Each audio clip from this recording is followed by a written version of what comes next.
Hello friends, welcome back to my YouTube channel English forum. आज के इस video में इट के जो रिमेनिंग कॉन्सेप्ट्स हैं, जैसा आप लोगों ने अगर चैनल को सब्सक्राइब किया होगा तो अभी मैंने इट का जो पहला पार्ट था वो अपलोड कर दिया है। उसके जो रिमेनिंग कॉन्सेप्ट्स हैं वो हम लोग आज के सेशन में कंप्लीट करने वाले हैं। सो फ्रेंड्स, आज का जो इट से रिलेटेड जो भी कॉन्सेप्ट है वो बहुत इंपॉर्टेंट है और इसका यूज़ हम स्पोकन में कैसे करेंगे वो सारी चीज़ें आज हम डिटेल में देखने वाले हैं। सो आज का सेशन स्टार्ट करने वाले हैं। जैसा आप लोग देख पा रहे होंगे कि यहाँ पे लिखा है इट, उसके बाद इज, वॉज, उसके बाद सब्जेक्टिव केस का प्रोनाउन।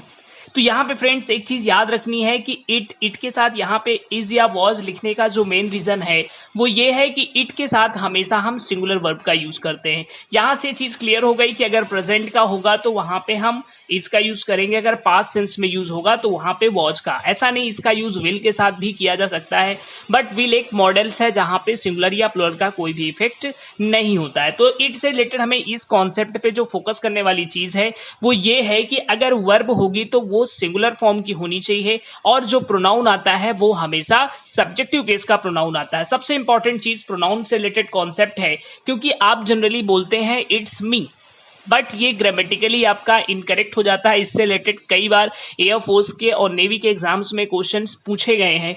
तो यहाँ पे आप जैसे क्वेश्चन फॉर्म में अगर इस चीज़ को इम्प्लीमेंट करना है, क्या चीज़ें हमें फोकस करनी है, तो यहाँ पे क्वेश्चन आप देख पा रहे होंगे, क्वेश्चन दे रखा है it is you who have beaten me. तो यहाँ पे इट के बाद जो वर्ब आई है वो कैसी है, सिंगुलर फॉर्म की है, और जो प्रोनाउन दे रखा है वो यू का सब्जेक्टिव और ऑब्जेक्टिव दोनों के सेम होता है। तो यहाँ पे आपका क्या है, ये एज अ सब्जेक्टिव केस, जैसे यहाँ पे शॉर्ट फॉर्म में लिखा है S C P subjective case pronoun को रिप्रेजेंट करेगा और एस वी सिंगुलर वर्ब के लिए। तो नेक्स्ट टाइम कहीं पे अगर ये शॉर्ट फॉर्म यूज की जा रही है सो फ्रेंड्स आप इस चीज को बहुत ईजिली समझ जाएंगे कि ये किस के कॉन्टेस्ट में यूज किया गया है। नेक्स्ट क्वेश्चन दे रखा है it is they who have stolen my pens.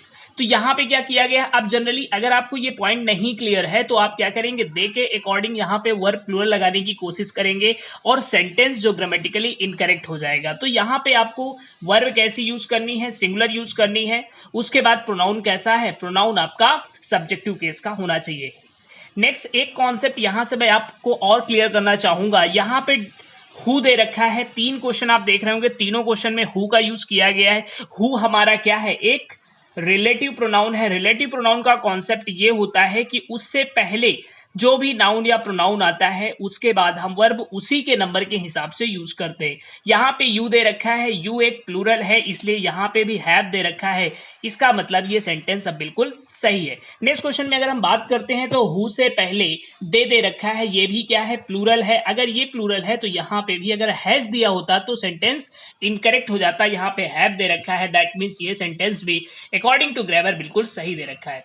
आज का जो लास्ट क्वेश्चन है इस कॉन्सेप्ट का, क्वेश्चन दिया गया है it was he who helped me. तो इसका यूज हम यहाँ पे प्रेजेंट फॉर्मेट में भी कर सकते हैं। हमें फोकस क्या करना है कि वर्ब सिंगुलर होनी चाहिए और जो प्रोनाउन होना चाहिए वो सब्जेक्टिव केस का। तो यहाँ पे ही क्या है, सब्जेक्टिव केस का प्रोनाउन यूज किया गया है। तो यहाँ से इस कॉन्सेप्ट से रिलेटेड हमें दो चीजें फोकस करनी है, वर्ब सिंगुलर होना चाहिए और प्रोनाउन सब्जेक्टिव केस का होना चाहिए।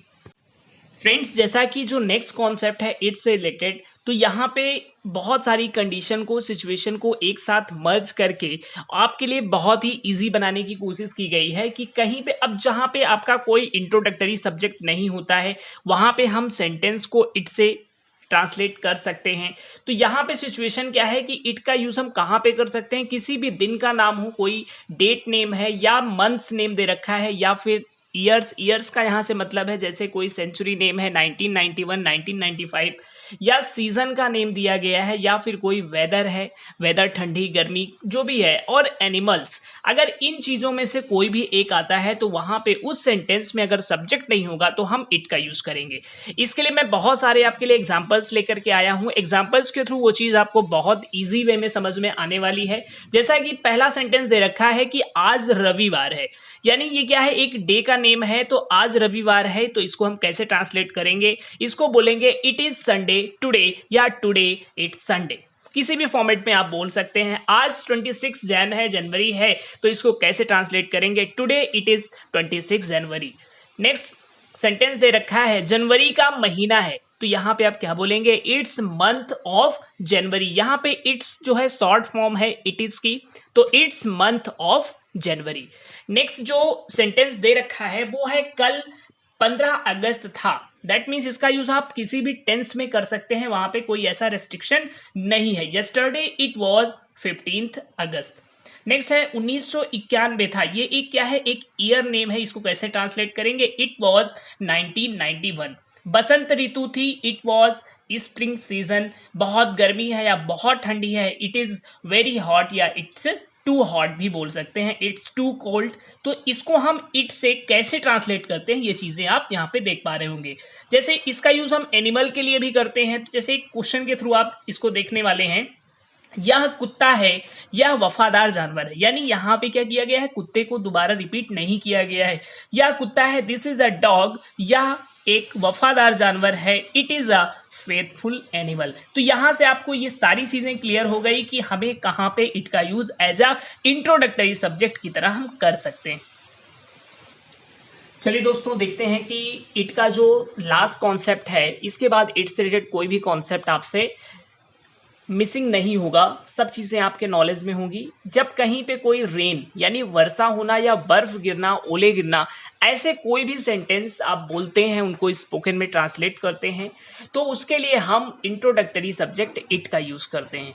इसका यूज आप किसी भी टेंस के किसी भी सेंटेंस में कर सकते हैं, अफर्मेटिव, इंट्रोगेटिव, नेगेटिव, किसी भी या किसी भी मॉडल्स के साथ आप कर सकते हैं। वो मॉडल जिस सेंस में यूज की जा रही होगी उसके साथ आप इट से सेंटेंस बना सकते हैं। सो फ्रेंड्स देखते हैं कि आज के कुछ क्वेश्चंस के थ्रू ये चीज मैं आपको बहुत इजी वे में बताने वाला हूं।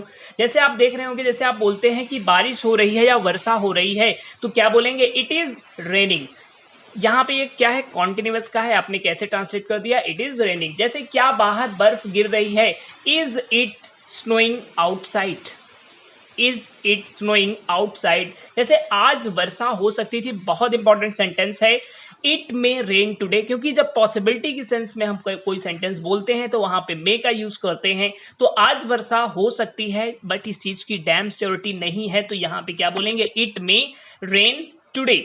अगर यही चीज है, आपके पास बहुत कम चांस है आज बरसात होने के, बहुत लेस पॉसिबिलिटी है, तो वहां पे आप मे के प्लेस पे माइट का यूज करेंगे, इट माइट रेन टुडे। आज वर्षा बहुत कम है चांस होने के, तो इट माइट रेन टुडे। कल वर्षा नहीं हो सकी, कोई काम है कि नहीं हो सकी, पास्ट में है, तो हम कुड नॉट का यूज करेंगे, it could not rain yesterday. जैसे नेक्स्ट सेंटेंस है, वर्षा होने दो आज। सबको पता होगा कि लेट का सेंस एज अ परमिट के लिए अलाउ सेंस में हम यूज करते हैं, तो लेट इट रेन टुडे, आज वर्षा होने दो, लेट इट रेन टुडे। आज मुझे जाने दो, लेट मी गो टुडे। तो आप लेट का यूज क्या करते हैं, आने दो, लेट मी कम, जाने दो, लेट मी गो। ऐसे बहुत सारे सेंटेंस हम लेट से बोलते हैं।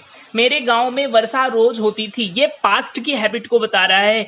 फॉर योर काइंड इन्फॉर्मेशन, आपको पता होगा कि यूज टू का यूज हम पास्ट की हैबिट के लिए और प्रेजेंट इंडेफिनिट का यूज हम प्रेजेंट की हैबिट के लिए करते हैं। यहाँ पे सेंटेंस दे रखा है कि मेरे गांव में वर्षा रोज होती थी, it use to rain in my village. यानी ये क्या है, पास्ट की हैबिट को रिप्रेजेंट कर रहा है।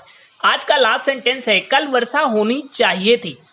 जब कोई चीज है होना चाहिए था, उस सेंस में हम शुड के साथ हैव और फिर V3 का यूज करते हैं, वर्ब की थर्ड फॉर्म का यूज करते हैं। यहाँ पे सेंटेंस को अगर ट्रांसलेट करेंगे तो क्या बनेगा, it should have rained yesterday, it should have rained yesterday. जैसे मेरे पास एक कार होनी चाहिए थी, I should have had a car. तो ऐसे बहुत सारे सेंटेंस आप इन मॉडल्स की हेल्प से कर सकते हैं। यहाँ पे हमने सीखा कि इट का यूज हम कैसे मॉडल्स के साथ, कैसे सेंटेंस के साथ कर सकते हैं। सो फ्रेंड्स, आई होप ये वीडियो आपको बहुत समझ में आया होगा। आई थिंक आपने अगर अभी तक चैनल को सब्सक्राइब नहीं किया है तो चैनल को सब्सक्राइब जरूर करें और वीडियो को ज़्यादा से ज़्यादा अपने सभी दोस्तों के साथ शेयर करें, ताकि वो लोग भी इस वीडियो का या इंग्लिश से रिलेटेड जो भी नॉलेज है उन तक पहुंच सके।